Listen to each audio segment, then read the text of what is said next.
Well, first of all, I want to again recognize Samson for a very, very clear presentation. Samson, really thank you. And I also wanted to recognize Joël for providing very clean and clear slides. Thank you for that too. That is very important support to make this understandable.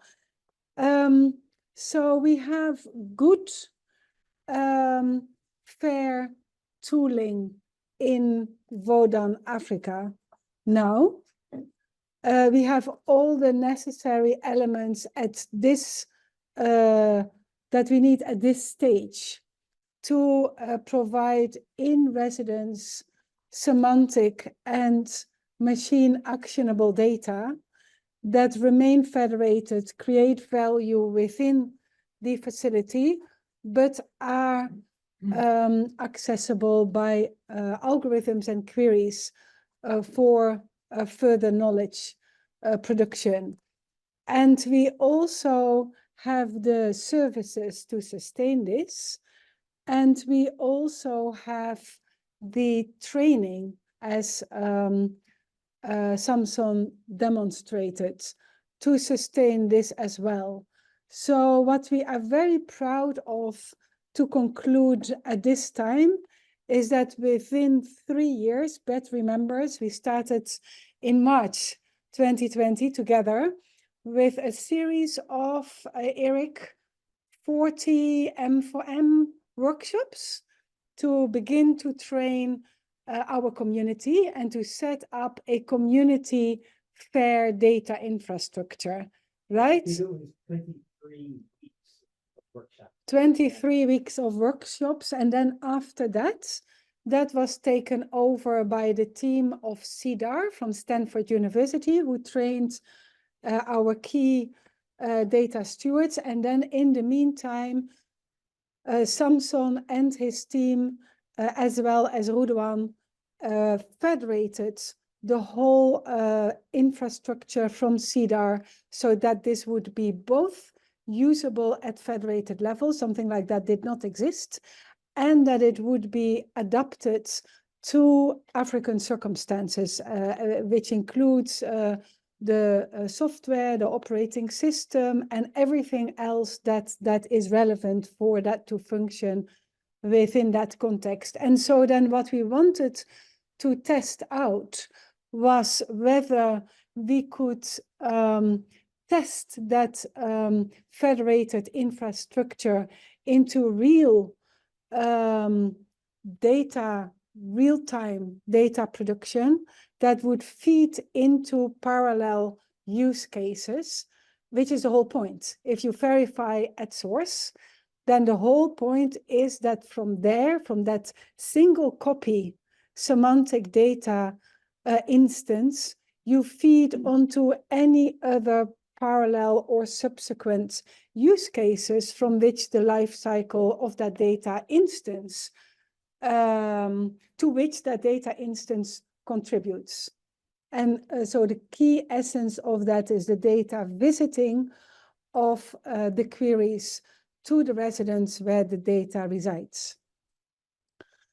We also wanted to understand whether we could do that with facilities or data producers with very different abilities and very different contexts. So for that, we sought to include different places, different countries, different levels of hospitals, very high-level hospitals, very much more like pharmacy type clinics, etc., to really get a spectrum. You know, when we kind of do exploratory research, we want to understand kind of the basic factors and the basic conditions that determine whether or not something is possible or feasible. Putu and Abdullahi reported on that in the first session. So we also wanted to see if the sovereignty per country could be a basic feature to create surveillance across, recognizing the sovereignty base of the regulatory systems. So that we knew by 2022, last year that we reported, we knew bets that we could do this, right? I mean, everything was in place. We were producing the data. We could run the queries across, etc. We were able to show that. But there were two key questions that we could not make any statement about at that particular point in time. And the first one was, could we sustain a data production pipeline in real time across time in 9 months? So that is one thing that we wanted to test. And the other element that we wanted to test is, well, if this is feasible, technically feasible, and in place feasible, how would we make this sustainable? How would we make this into a proposition that is not dependent on research, but could be a service when you move out from research into, let's say, a real life situation? So the data pipeline production has been more or less successful. We have been able to produce this volume of data that Samson presented, focusing on 12 clinics that were selected based on criteria to be part of this fair quality data pipeline. So we know from there we are in 4 different countries. We have different types of facilities. So we know that in principle is possible, and that the challenges can be overcome at that level. What is important to say is that this data was produced without any financial resources. So they were produced by the health facility out of the desire to generate this data and generate knowledge from this data and generate value of this data. That's very important as we turn to the question of the business case. And then while the team was working on that, another team was put in place with a grant that we received from Accenture, and where Natasha Buksh was selected as a PhD to work with the Institute of Polytechnique and Société in Paris. And so the task of Natasha was to investigate the sustainability and the upscale possibilities of this very basic infrastructure that we now had. And to do so, Natasha worked with I'm going to give you the floor, Natasha.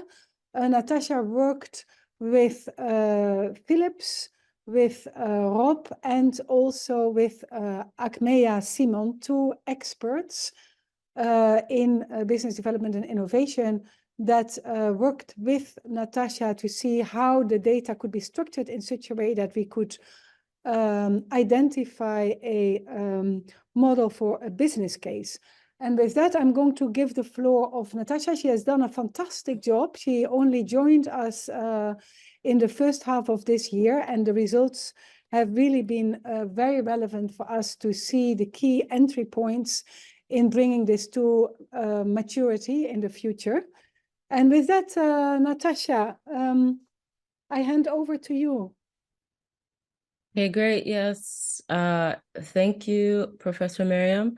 I first want to thank the team at Philips, Rob and Jeroen, and the support from Agmeya for being able to really conceptualize this and execute this. Yeah, so when we started to work with Philips on the business case, we first had to understand where we wanted VODAN-Africa to go. And so we had this understanding that VODAN is ready to stand on its own legs. And is there alignment within the team on mission and vision for VODAN? So we had some in-depth conversations with VODAN's executive team about what are their thoughts on moving forward with VODAN and what it would look like in a few years, ideally. So this was the foundation of our work for the value proposition. And so what we were looking at was really looking at strategic intention and really just understanding the customer perspective, looking at point of care, researchers, really focusing on two-sided value and trying to understand the assumptions, right? And the needs of these customers. So understanding that point of care point of care directly benefits from the local data analysis, can show value to its community. Researchers prefer directly available data sets and that they want to reuse data sets. And then looking at the offer perspective, so services, understanding that VODAN-Africa can provide health data infrastructure as a service, and that it can standardize local health data for point of care, dashboards and analytics, and that it verifies clinical research data to be generated. And so our learnings from that is that we could deliver value on both sides of the health data infrastructure, and the point of care can improve care with its own data and insights. But that research data needs can also be met quickly, which is a huge one. And then the organizational perspective, we're looking at subscriptions at point of care and per project funding for research. So this would allow VODAN to really be more sustainable and scalable as well. And that project funding can drive data quality, and a proper subscription and project management plan, some type of standard operating procedure would be needed to manage it. So I don't know if there's really anything more. I just wanted to give a 30,000-foot level overview. I'm not really sure how much time I have. Thanks. Yeah, thanks, Natasha. I think that's really very clear. So maybe I can just identify the core idea or the core principle that the customer's data stewardship provides the value in terms of the data. This data has a value where new finances to create greater efficiency, greater quality, greater reachability of this data by the resources over the reuse of this data by third party customers, which is possible because this data is findable, accessible, interoperable and reusable for third party customers. And this is where the, let's say, new resources come in, which makes it possible to identify these instances that are being produced as permanent value. And this permanent value needs to feed back into the places where this data is produced, and with consent of data subject, etc. That is the whole presentation that Putu provided in the morning. So that is very, very critical in the fair data space, that the data instances are seen as valuable objects that are available to third-party clients. So I leave that thought with you, and then I want to give our vote of appreciation to everyone that that has been helping us so far. And so I want to particularly thank Achmea, Accenture, Corday, DCCC, the Go Fair Foundation, Nuffic OKP, Invest International, IMS, Philips Foundation, Microsoft, and other partners. Of course, many others have contributed in all the different places. Then all our university partners, Kampala International University, who leads VODAN-Africa and gives the home to VODAN-Africa, Mekelle University, Addis Ababa University, Olabisi Onabanjo University in Nigeria, Tangaza University in Kenya, East Africa University in Garowe in Somalia, Eastern College in Mogadishu in Somalia, Tangaza is again there twice, but it has also a weight for two because the coordinator for Kenya is the country coordinator of all the country coordinators, that is Professor Reginald. Great Zimbabwe University with Professor Mawere, who has right from the beginning led the Fair Africa Implementation Network, the Université de Sousse in Tunisia, and all other partners. Our partners in Europe, and then our networks across, particularly the Digital Innovation and Skills Hub, which is our place for training the data clerks and the data stewards. GAIC, which is our place for training our PhDs.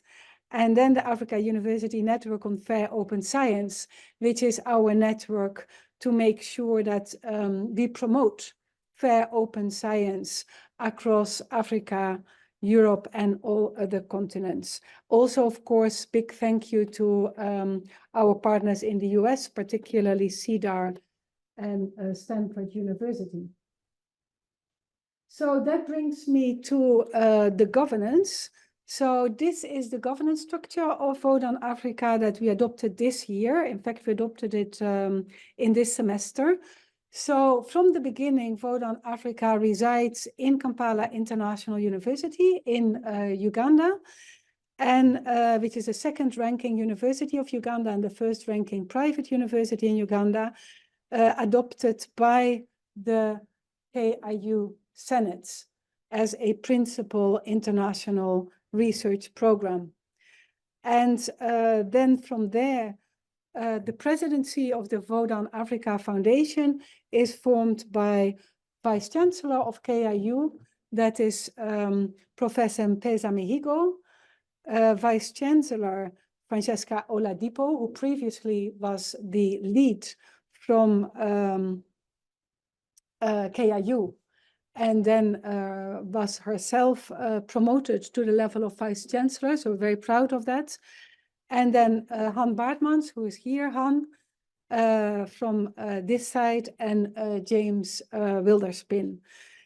And so they lead the VODAN Executive Board, and the VODAN Executive Board has 4 teams.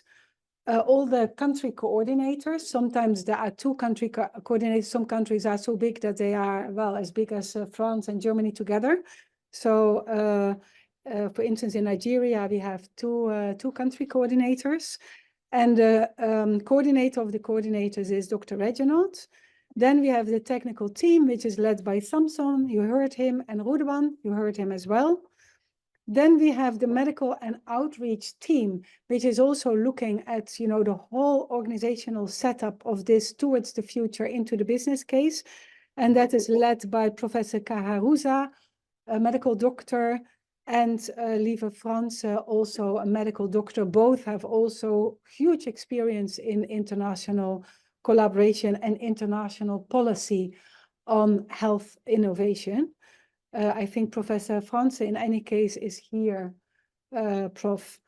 And then the research team, which is led from Great Zimbabwe University by our Professor Extraordinarius on research, Professor Mawere, very erudite, was published more than 50 books and has been from 2019 the lead on an African conception of fair data collaboration. And then myself, Simcha Yom, who is professor in transformative business development in the digital world, who has worked with Natasha. Joshua, who's there, Joshua Pos, who is the advisor on all ethical issues. But I should also mention Katie Wollstonecroft, who is supervisor of many of the PhDs and actually understood all of this before any one of us understood it. And that also counts for Professor Anna Fenzel from Wageningen, who similarly has really been raised in the linked data world from before 2000. And so they're actually really very advanced on many of the issues and help us with the supervision of many of our PhDs. And we are really very grateful for that. I think that brings me to the way forward. So we have to really look at this in a 10-year perspective. I think, Eric, you remember that meeting that we had with, was not Tim Berners-Lee, but help me, who was there from the founders of the internet? That's George. George Straw. Yeah, George Straw. I remember it really well. I cannot forget it. It's kind of a lead star, post, how do you say that? North Star. Because in that meeting before FAIR was introduced as a obligatory lead concept in 2020 for all European science, we had this meeting, which was organized by the team of Bet and Eric. And George Straw was there. And so he said, at the closing of that meeting, he said, this is definitely going to happen. The internet cannot continue without it. There's no question about it. We still have many things to solve. One of the things is that nobody really knows exactly how we are going to do this. But how I see it from my experience of establishing the internet itself, it will take more or less 5 years to produce all of the tooling and the experience to do this. And then after those 5 years, it starts to become more or less operational. And then all the apps, etc., the applications and whatever will start to be developed. And then after that decade, we'll have a new internet, the internet of fair data and services. And I think, I don't know what my colleagues, well, also very knowledgeable, think, but I feel that we are right on target. I feel that in 2020, we were really searching. We made many mistakes, but that is good. We learned from that. So mistakes are good and are necessary. So 2020 was the year of exploration, year of seeing how we should not do it, but also understanding that it was possible, because actually at the beginning of 2020, that was not even certain. So by the end of 2020, we knew, yes, we have proof of concepts, but we also knew that the way we had done it was just very impractical and inefficient and was just not going to help us move forward. And so that is really the importance of 2021 and 2022, that we put together us as VODAN, but also other parallel initiatives, all of the tooling that allows us to really do this in the field, in real time, in practice. And then 2023 has really been the year of reflection on where we stand, testing it deeper, really seeing like what is the capacity, the interest of health facilities, of other clients, of research partners to do this and to listen what is needed. And one of the big cries coming was, give us use cases. We understand you have semantic and machine actionable data. We don't actually exactly know what that means. Okay, Hoodwan understands it and Samson understands it, but it's very abstract. So give us concrete use cases so that we understand what the point is of this thing. And then the other thing is we needed to make sure that we could pull it out beyond just researching the capabilities, and therefore really that focus on the sustainability and the business case. So we feel that 2023 has been really successful in doing that. And that is where now in 2024 and 2025, we think it is going to really be possible to set up the Africa Health Data Space and the Africa Data Space, Health Data Space and Data Space in other domains with the use cases. You're also going to see that we are already going across different disciplines, which is really fascinating for the possibility of future knowledge. You can link ecological circumstances with health outcomes, etc. There's so much possible if we do that. We will still be in a situation where we need support and where we are still very much within a research setup. And then from 2025 onwards, we feel that we start to be able to look at really providing the services at a more professional level. You know, we can provide the services now, we're doing it, but there's a difference between a contracted service for a client or a service within a research setup where you're allowed to make mistakes, where, you know, error is actually helpful in generating information. But once you go to kind of, let's say, more commercial service provision, you are in a different playing field, also requires different actors. Me, I'm an academic. I'm certainly not much of a businesswoman. So there, you know, other things will need to be looked at. And then the integration of domains in the global data space with private sector customers should really be, we think, a realistic perspective from 2028 forwards to 2030. And then, Eric, we are exactly in line with that prediction of George Straw. So, yeah, here, this is just our annual report.